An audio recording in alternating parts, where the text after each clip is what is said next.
اعوذ باللہ من الشیطان الرجیم بسم اللہ الرحمن الرحیم رب اشرح لی صدری ویسر لی امری واحلل عقدۃ من لسانی یفقہوا قولی۔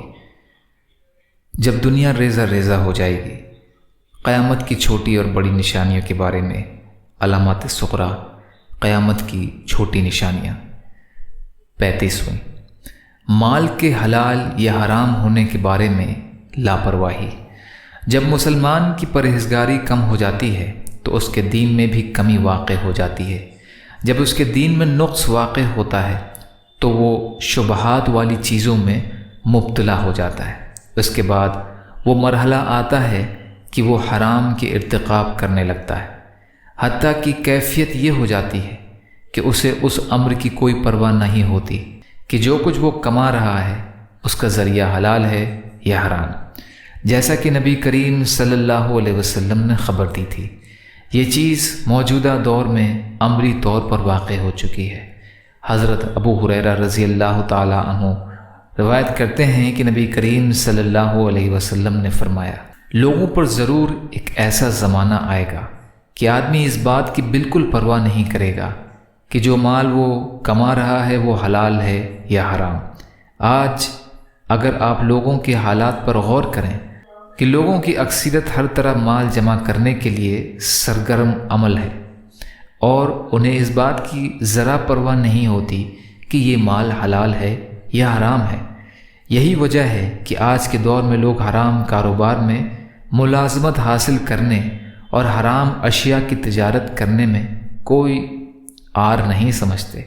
مثلا سگریٹ، شراب یا خواتین کے لیے غیر سطر لباس کی تجارت کرنا، یا سودی کاروبار کرنا، یا ایسے کاروبار کے لیے دکان کرائے پر دینا جو حرام ہو۔ اللہ تبارک و تعالیٰ کا فرمان ہے، پاک اور حلال چیزیں کھاؤ۔ اللہ تعالیٰ پاک اور پاک چیزیں ہی قبول فرماتا ہے۔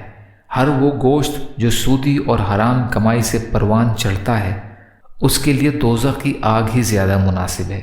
جو شخص پرہیزگاری سے کام لیتا ہے اور شبہات یعنی شک والی چیزوں سے بچنے کی کوشش کرتا ہے، وہ لوگوں میں ایک اجنبی شخص سمجھا جاتا ہے اور اسے ضرورت سے زیادہ محتاط ہونے کا طعنہ دیا جاتا ہے۔ بلکہ اگر وہ رشوت قبول نہیں کرتا تو بعض اوقات اسے اپنے منصب یا ملازمت سے ہاتھ دھونے پڑ جاتے ہیں۔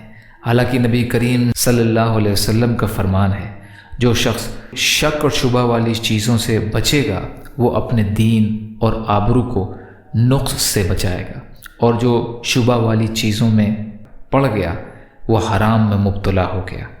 اس چرواہے کی طرح جو کسی کی چارگاہ کے ارد گرد اپنے جانور چراتا ہے، قریب ہے کہ اس چارگاہ میں واقع ہو جائے۔ یا اللہ ہم سب کو حلال اور حرام کو سمجھ عطا فرما، اور حلال اور حرام سے بچنے والا بنا، اور حلال رزق عطا فرما۔ یا اللہ کہنے سننے سے زیادہ عمل کی توفیق عطا فرما۔ یا اللہ سچی توبہ کی توفیق عطا فرما۔ یا اللہ تمام ظاہری و باطنی فتنوں سے ہماری حفاظت فرما۔ یا اللہ ہمارے دلوں کو بغض، حسد، جلن، کینہ، تکبر، ریاکاری سے پاک کر دیجیے۔ یا اللہ آپ کی خوشنودی والی شہادت کی موت کا درجہ عطا فرمائیے۔ یا اللہ صبر کرنے والا، شکر کرنے والا اور اچھی طرح عبادت کرنے والا بنائیے۔ یا اللہ آپ کے لیے ہر چیز آسان ہے، ہمارے لیے بھی آسانیاں پیدا فرمائیے۔ یا اللہ جو مانگا وہ بھی عطا کر دیجیے، جو بھول گئے ہوں اپنے فضل کرم سے عطا فرمائیے برحمتک یا ارحم الراحمین۔ لا الہ الا اللہ محمد رسول اللہ۔ السلام علیکم ورحمۃ اللہ وبرکاتہ۔